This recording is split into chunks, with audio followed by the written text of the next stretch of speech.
La cœur de bœuf, c'est le grand succès marketing de l'été. Des ventes qui augmentent chaque année de 30%, des cœurs de bœuf, on en trouve à tous les prix. Du très bon marché à des excès qui frôlent parfois l'indécence. Côtelée à souhait, mal calibrée, la cœur de bœuf incarne à elle seule ce retour à l'authentique. Sauf que cette cœur de bœuf est un hybride conçu en laboratoire. Car la véritable cœur de bœuf à l'ancienne, la voici. Une forme de cœur, une peau très fine, elle est en général moins chère. Et question papille, la différence est notable. Retour chez Jean-Marie, le chef cuisinier de Saint-Brieuc, qui se prête au test. Et là, c'est plutôt ambiance. Tonton flingueur. Il y a un truc qui est vraiment choquant, c'est le poids. C'est pas du tout la même chose. Ça sonne creux. Voilà. Il n'y a que du vide. Quand je vais couper ceci, voilà. Voilà pourquoi il y a un problème quand même. Ah, il y en a une, ils sentent la tomate, il y en a une qui n'a pas d'odeur. Il n'y a pas d'odeur, il n'y a pas de saveur, il n'y a pas de chair, il n'y a rien. Voilà. Là, il n'y a rien. Et là, il y a tout. Ces deux tomates ont été achetées le matin même, l'une en grande surface, l'autre produite par le maraîcher de Saint-Brieuc. Et dernier détail, elles coûtent le même prix, 4,50 € le kilo. Je n'ai même pas envie de la goûter, celle-ci, quoi. Et franchement, c'est pour vous. Hein. C'est de la flotte. C'est de la flotte rouge, mais de la flotte.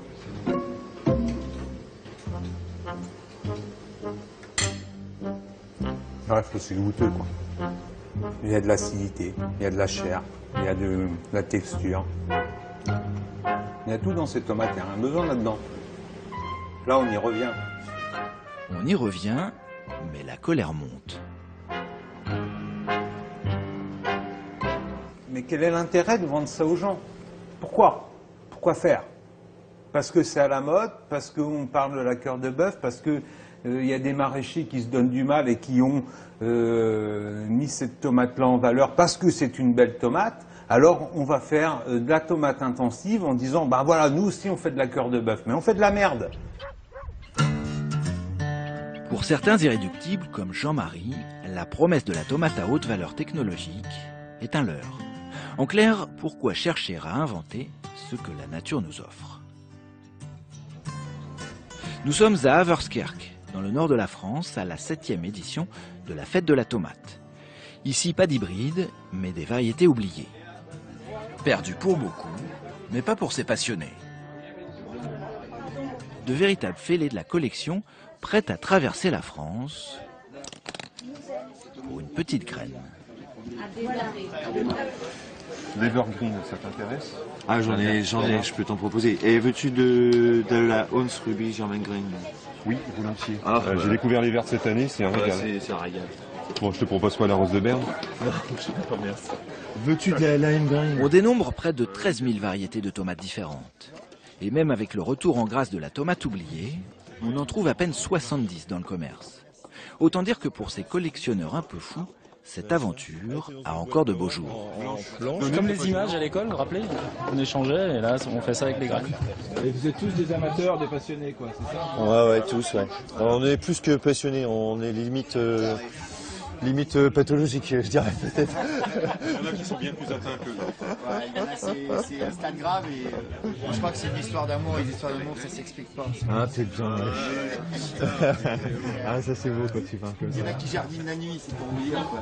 C'est à la frontale. À l'origine de cette passion, le goût, ou plutôt l'absence de goût. Car celle que l'on surnomme la reine du potager est aussi la reine des déceptions. Superbe. Et pour ces tomatophiles, le malheureux qui se contente de la tomate industrielle ne connaîtra jamais le plaisir de la chair. Rien à voir avec les anciennes tomates, aussi sensibles que délicates. Elles doivent être consommées dans les 4 jours après la récolte maximum. C'est clair. Parce que la peau est fine. Le matin, il faut qu'elle soit partie le soir, quasiment. Ah ouais. Ouais, c'est ça. Ah ouais. Donc c'est leur point faible, mais c'est à la fois ce qui en fait leur beauté et leur goût. Et bien sûr, c'est pas du tout adapté au circuit de distribution des grandes surfaces et ça nous va très bien comme ça. Ce jour-là, près de 8000 badauds ont fait le déplacement. Pour la plupart jardiniers amateurs venus goûter ou déguster parmi quelques 800 variétés de tomates. Mangez-en tant que vous voulez. Voilà, goûtez-moi ça. Car ici on ne vend rien, on se régale. Et puis on repart avec quelques graines. Cherchez des cœurs de bœuf. Mais des cœurs de bœuf, il y en a. Je vais vous donner la meilleure. La Saint-Jean d'Angély. Allez, je vous donne quelques graines. Quelques graines, un précieux échantillon de tomates, impossible à trouver ailleurs. Et allez, du téton de Vénus pour la petite dame. Car ces graines, pour être vendues, doivent être inscrites dans un catalogue. Et vous m'en direz des nouvelles. Une sorte de dictionnaire officiel créé par le ministère de l'Agriculture et les professionnels de la semence. Aux yeux de la loi, un légume qui ne figure pas dans ce catalogue n'existe pas. Officiellement, il est donc impossible d'acheter des graines non inscrites, interdit surtout de vendre les légumes produits avec ces graines. Ce type de foire est donc à la limite de la légalité. Pourtant, l'échange de graines existe depuis l'invention de l'agriculture. Il est aujourd'hui fortement réglementé. On a des lois sur les semences tous les 2 ans, hein, en gros, un truc européen, un truc français.